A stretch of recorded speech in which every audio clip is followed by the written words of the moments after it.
Alex's voice cut through the clatter of dishes like a blade. Alara, bring me some tea, now. I paused, hands submerged in soapy water. Hold on, I'm doing the dishes. What? His tone bristled with disbelief. Stop that and bring me the tea, can't you follow simple instructions? But, I began, only to be cut off. Useless, you're such a useless wife, make me sweet coffee instead. Please, the voice came from the living room. Mrs. Whitmore, my mother-in-law, lounged on the couch with a slice of cake she'd taken from the fridge, her eyes sparkled with malice. I glanced at the mountain of dirty plates. There's still so much to do. Leave it, she snapped, just do as you're told, useless girl. Alex's words stung like lashes, each command, each insult, stripped away another layer of my spirit.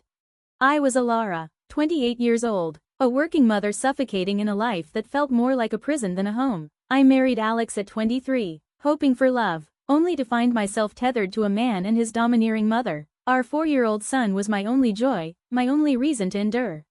We lived in Alex's family home, supposedly to care for Mrs. Whitmore after her husband died. At first, I believed in her grief, I even sympathized, but that illusion shattered quickly. I wasn't family, I was help, a servant to her whims.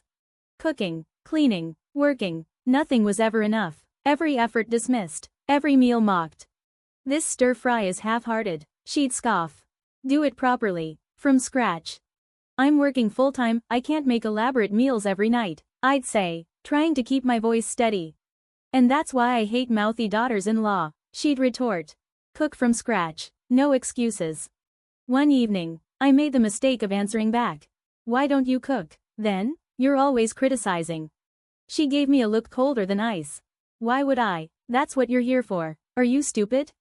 Over time, their abuse evolved. The yelling gave way to silence, sharp, intentional, cruel. I became a ghost in my own home, a presence tolerated but never acknowledged. 5 years passed. I was 33, Alex 35, and our son grew up in a home heavy with unspoken resentment. Mrs. Whitmore, now 63, only seemed to feed off my misery. One night, trudging home from work, it hit me. To them, I didn't exist. I was invisible, except to my son. The thought of losing even his recognition filled me with dread. I tried to carry on. That evening, I cooked mapo tofu, fried chicken, and a stir-fry with bell peppers and pork, clinging to a thin thread of normalcy. Bring the mayo, Alex said flatly, not even looking up. Sure, I replied, handing it over.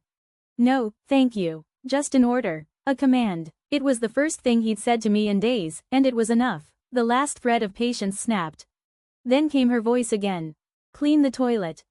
I turned, incredulous. Now, we're eating. Exactly, she sneered, just like your nasty heart. I couldn't hold it in.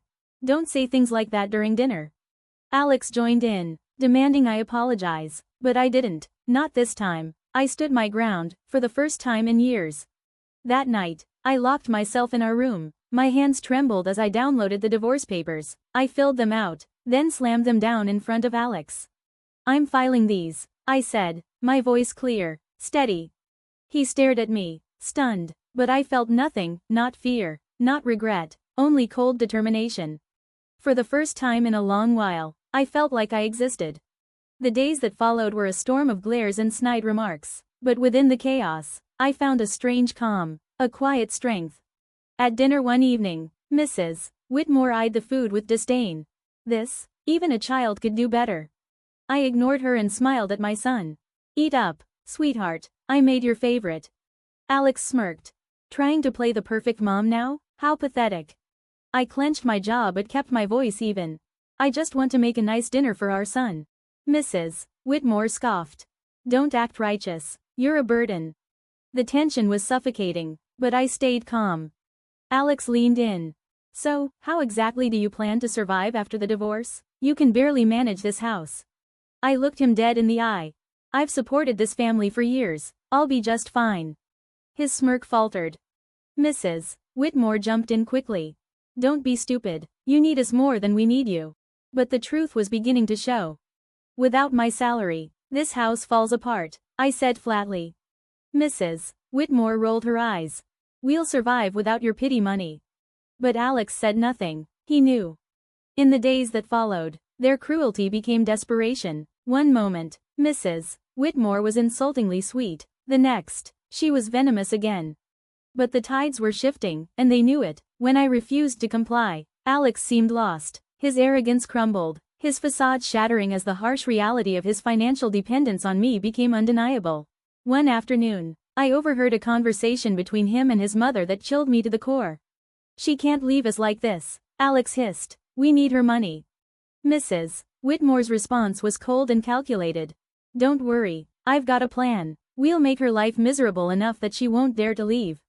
The revelation hit me like a blow. They didn't care about me, or even about our son. It was all about control and money. That night, as I lay awake in bed, a plan began to form. If they wanted a battle, I would give them one, but it wouldn't be fought with petty arguments or hollow words. No, I'd strike at the heart of what mattered most to them, their pride and their pockets. The next morning, I set my plan into motion. I contacted a lawyer, a sharp, no-nonsense woman who came highly recommended.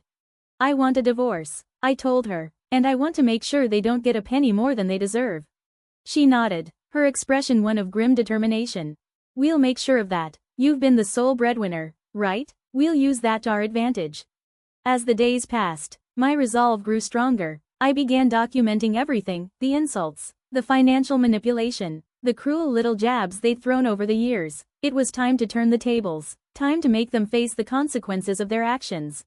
With every piece of evidence I gathered, I felt a surge of empowerment. For the first time in years, I felt like I was in control. The shadows of contempt that had loomed over me were slowly lifting. A new dawn was rising. As the divorce proceedings began, the atmosphere at home grew increasingly toxic, but with each passing day, my fear ebbed away, replaced by a steely resolve. One evening, Mrs. Whitmore tried a new tactic. "Alara, dear, why don't we forget all this? You know we're family." Her voice was drenched in insincerity. I met her gaze without flinching. "Family doesn't treat each other the way you've treated me." Alex, who had been quietly watching, scoffed. "Oh, playing the victim now? You're not as innocent as you pretend to be." I felt a flash of anger, but I kept my voice even. "I'm not playing anything, Alex. I'm just not willing to be your scapegoat anymore." The conversation, as it often did, turned to money. "You think you can just take our son and leave? How will you support him?" Alex sneered. I smiled, a small, confident curve of my lips. "I've been supporting this family for years. I'm sure I can manage."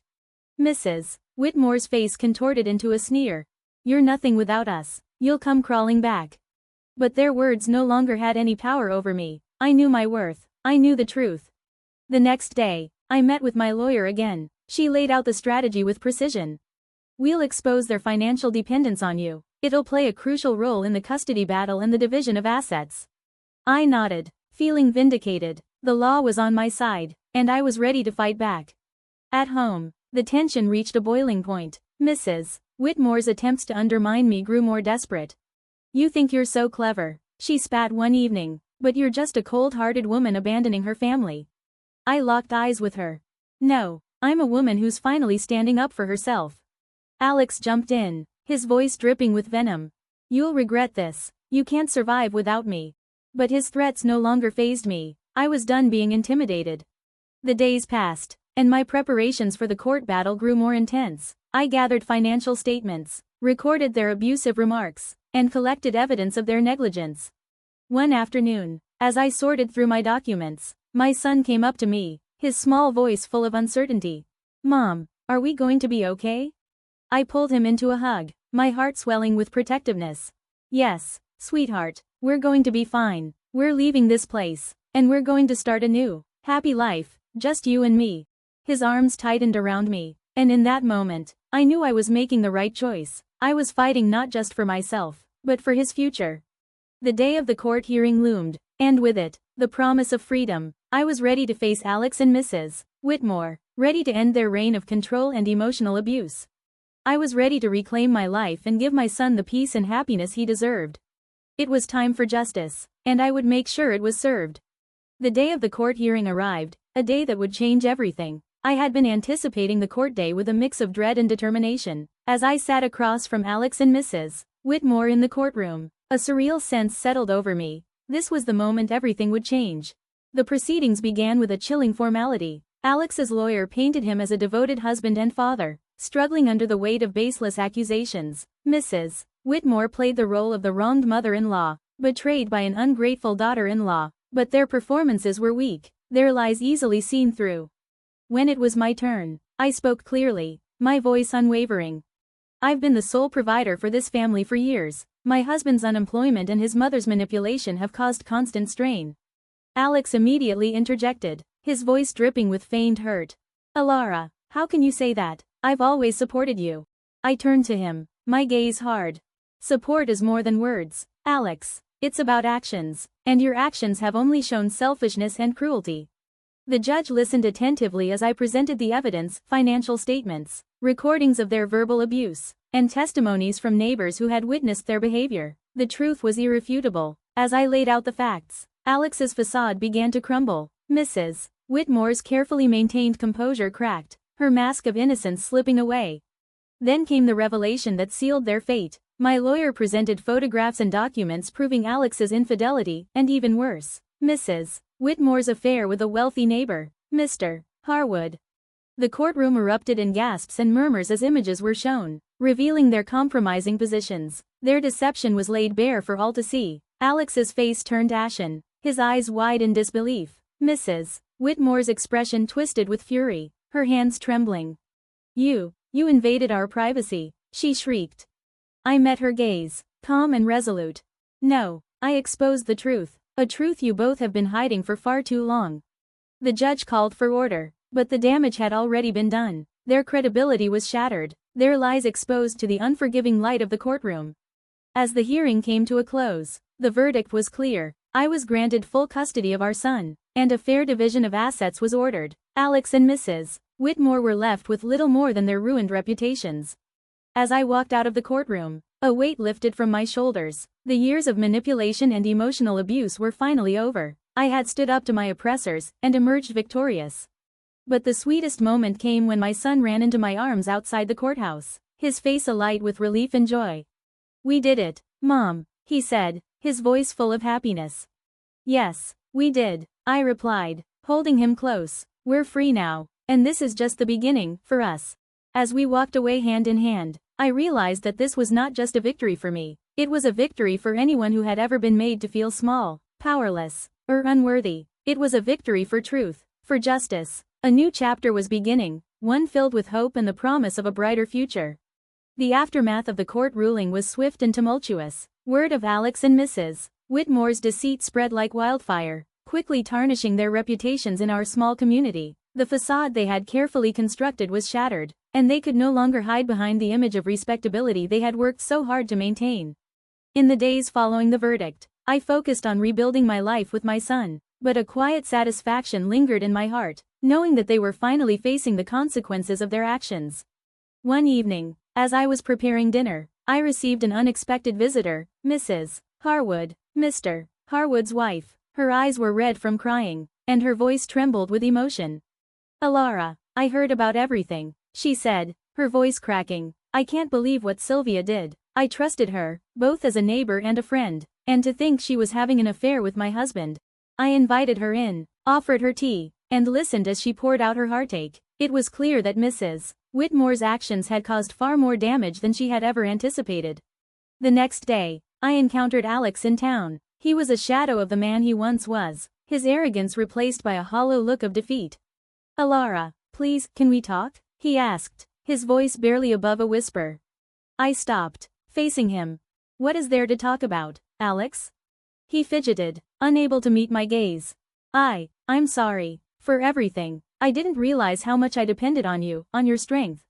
His apology, though late, was a clear sign of the shift in power. He had lost everything, his dignity, his home, his family, and in that loss, he had finally recognized his own faults.